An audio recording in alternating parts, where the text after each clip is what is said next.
What's up, everyone? Now that the final DLC for the Marvel Ultimate Alliance 3 Expansion Pass has released, I've been getting more questions on whether or not we should expect an Expansion Pass 2, or just a sequel, and what our overall hope should be for an Expansion Pass 2.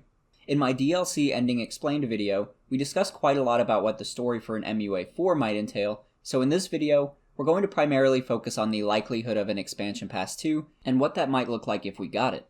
So to start, we know that Marvel Ultimate Alliance 3 in general has sold well because it managed to make it onto Nintendo's Million Sellers list. We don't know how well the first expansion pass sold on its own, but this Million Sellers list at least confirms the game was a success. So that alone is good news.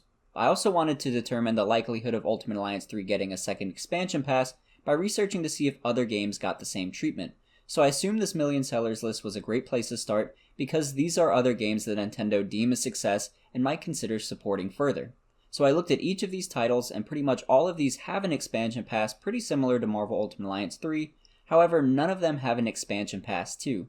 The only caveat is that a lot of these games are more recent and are either progressing through their current expansion DLC packs, or have recently finished them, so there hasn't really been enough time to see a second expansion pass arrive yet. I also tried to see if I could find older games with 2 or more expansion passes, but still had no luck. But there is still one glimmer of hope, and that is due to the Super Smash Bros. Ultimate game, which does have a Fighter Pass 2 coming out. Although these fighter packs aren't outright called expansion packs, they operate basically the same way. Individual DLC packs released periodically but sold as a bundle. Although I guess you can buy fighters individually, but I would argue that there is still hope for a Season Pass 2. I still have some skepticisms though. I think we can all agree that Super Smash Bros. Is more popular than Marvel Ultimate Alliance 3 and has a larger player base online, so it's not surprising to see it supported further. Ultimate Alliance 3 is a little bit more of a coin flip, since the online player base comes and goes and it can be occasionally tough to find lobbies. Things have been better since the past 2 DLCs, but I'm not sure if Nintendo's metrics will show enough demand. The use of the word expansion is another odd thing to me. We often use Season Pass and Expansion Pass interchangeably, but when I think of them individually, I've heard of multiple Season Passes, but I've never seen an Expansion Pass too. It makes me wonder if Nintendo's word choice of Fighter Pass for Smash Bros. Instead of Expansion Pass was a hint that additional bundles were an option for Smash, but the word expansion is more of a closed door. I know I'm getting pretty technical and might be reaching a bit, but I'm trying to consider all angles. On the flip side, I could also see Ultimate Alliance's DLC selling so well that Nintendo wouldn't care at all about what the pass is called and just issue out a second one. But judging by the fact that Ultimate Alliance sold well and that Nintendo has very recently announced what is essentially a second expansion pass for Smash Bros., I would say that the precedent has been set and Ultimate Alliance 3 still has a fighting chance for an expansion pass too. It's not a definitive thing to expect in the future, but it's not totally ruled out either. So now, let's assume that Nintendo intends on announcing a Season Pass. When might they do that? Well, I have a couple time frames in mind. Each Marvel Ultimate Alliance 3 DLC pack released about 3 months apart. If this same release schedule were to occur, maybe we could get a reveal around June or July. If Nintendo had plans on releasing an announcement around that time, this would have landed perfectly with E3, where the first expansion pass was announced. So it would only be fitting to announce the second expansion pass in the same place. But due to COVID-19, E3 has been cancelled, which makes the timeline a little more uncertain, but I would imagine that if Nintendo wanted to reveal a second expansion pass, they would do so around that same time frame, probably in a Nintendo Direct. So I will personally be on the lookout for a Nintendo Direct sometime within June or July. Let's compare this idea with Smash Bros. Ultimate though. I believe they announced their Fighter Pass 2 right before, or at least around the same time the last character of the first pass was released. Going by that, we should have heard something by now, but I still expect June or July for an Ultimate Alliance announcement. Like I stated previously, Smash and Ultimate Alliance have very different player base hype levels. I think the hype around a Smash DLC pass will remain present throughout the waiting period before its release.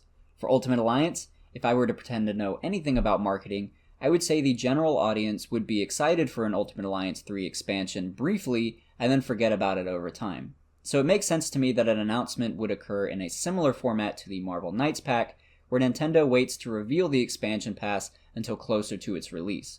But I do think the period of time between expansion passes would be similar for both Smash and Alliance.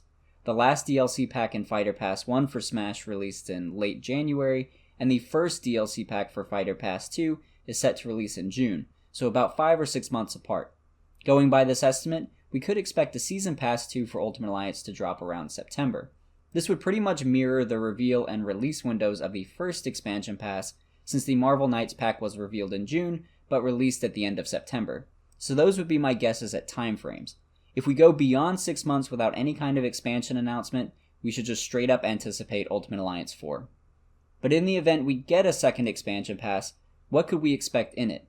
So I have two theories. The first is pretty quick, and that is the event that Nintendo doesn't want to do a full-blown expansion. They could decide to just do character and costume packs. Although not ideal, I think a lot of us would accept this and buy new characters for the game, and I think this would be a good way for Nintendo to get some additional funding for the game. There are plenty of NPC character models already in the game, some with attack animations, that could be a perfect fit for something like this. I still don't know the likelihood of this theory, but I would still take it over nothing and happily buy those characters. The other theory is that we could still get a full-blown expansion, similar to the first expansion. We probably would only get one legit story mode again, which would be the last DLC pack and lead into an MUA 4, or a Season Pass 3 if I really wanted to get ahead of myself. The first two DLC packs would probably focus on new modes again, which I think would be beneficial too. But the real question on everyone's mind is what characters should we expect for these packs? For the most part, that's really anyone's guess, but I still have a couple theories based on datamines from a while back. I'm mostly getting this from dataminers Metal Meta and Demon Slayer X8 on Twitter. We can see in the datamine files that under the list of base roster playable characters, Vision, Valkyrie, Black Bolt, and Medusa are all listed. So presumably, at one time, these four characters were expected to be playable in the game, but for some reason they were cut out. I don't know why that would be, but there seems to be some in-game evidence of this as well. Anyone who has ever played the main story probably recalls how short the Adelan mission was in the game, since it was noticeably much shorter than any of the other chapters in the game, which in my opinion, potentially signifies this level was meant to be longer, but was shortened down the line. Maybe to help meet the release window or save on some resources. There are also only two Inhumans in the game, Crystal and Miss Marvel, who are placed close together like all the other teams in the game. Black Bolt and Medusa would have completed that 4-person Inhumans team. For Vision, he has a very significant role in the Avengers Tower mission, even though we don't play as him, but we also see him in a cutscene for the X-Mansion. If he hadn't been intended to be playable in this separate map, they could have just left him in Avengers Tower and nobody would have known the difference. But here's my point. If these characters were cut late in the game, why not use them as free DLC like Cyclops and Colossus? Maybe Cyclops and Colossus were further along in development and couldn't quite meet the release window, but since they were pretty close to being done, they were released for free. If the other four weren't as close to being done, maybe it's possible that Nintendo chose to save them for a future purchasable DLC instead of spending additional resources just to release them for free. Ever since the release of the game, we've speculated on this channel about these four characters based on the datamines. It just seems odd to me, especially Black Bolt and Medusa, because another datamine showed that Medusa had a voice clip added after the base game. We can even see some character models in the datamine, which I'm assuming is separate from their cutscene counterparts since Medusa still seems pretty incomplete, although Black Bolt looks pretty much done. So all that to say, I think an Inhumans pack would be likely. Maybe even a story or mode based in Adelan using any leftover resources from the scraps section in the main game. I would still say Vision and Valkyrie are likely as well, along with any other NPC characters we saw in the game. Not to say that only NPC characters are likely, but I think there are still a lot of fans clamoring for characters like Winter Soldier and Nova who appeared in the main game. Speaking of which, since the future story of the franchise could be heading into more cosmic realms, see my epilogue explained video for details, I don't think it would be surprising to see some sort of cosmic-based DLC pack to tie into or lead into future content. For example, Nova and Silver Surfer could headline that pack. Nova especially had some story significance in the main game, and the Nova Corps even appeared in the Rise of the Phoenix DLC as enemies, so I wouldn't count Nova out just yet. Silver Surfer also seems likely based on his popularity and how he always seems to get caught up in cosmic affairs in the comics too. But yeah, to summarize character packs, my guess would be Inhumans and some other cosmic pack. Anything beyond that would be pure speculation. More costumes are also a possibility thanks to datamines. Ignore the part about 49 DLC character slots. I'm not entirely sure why there are that many, but I highly doubt we will get 50 DLC characters on top of the base game. But the 6 alternate costumes seems more likely. Each character has 4 now, 2 legitimately different costumes and 2 recolors.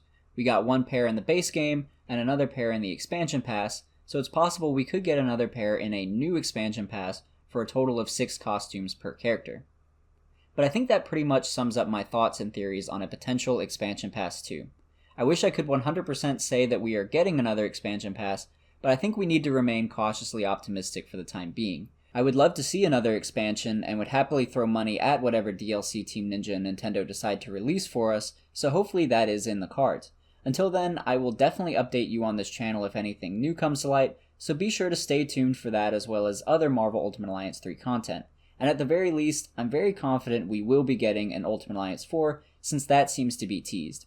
If you would like to see more on that, you can watch my Epilogue Ending Explained video, for which there will be a clickable card at the end of this video. But I'm interested to know what you think about an Expansion Pass 2. Do you think it's likely, and what characters would you like to see in it?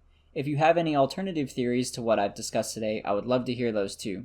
And if you're playing Ultimate Alliance 3 and would like to play with other fans, you can join us on Discord, where a lot of us are actively playing online and looking for lobbies. The link for Discord is in the description below. But thank you for watching, and I will see you in the next video.